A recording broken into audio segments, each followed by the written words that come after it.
viv pou yon moun chak jou ki toujou kon moralist, journalist, yon parol en plis. Ou tan pri souple maman, depose matin. Hey, tet mwen pa kacho maman, depose matin. Mot le mou sa drop pou mwen, vid ave ou pa bon pou mwen.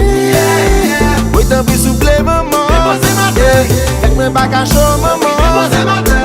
Mot le mou sa drop pou mwen, vid ave ou pa bon pou mwen. Stressless, say less, fanatique Kreyol la.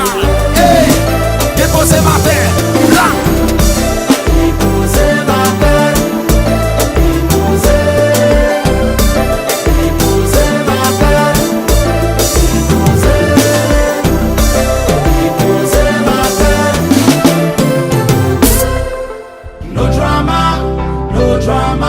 No drama in my life, it's over. Santiago,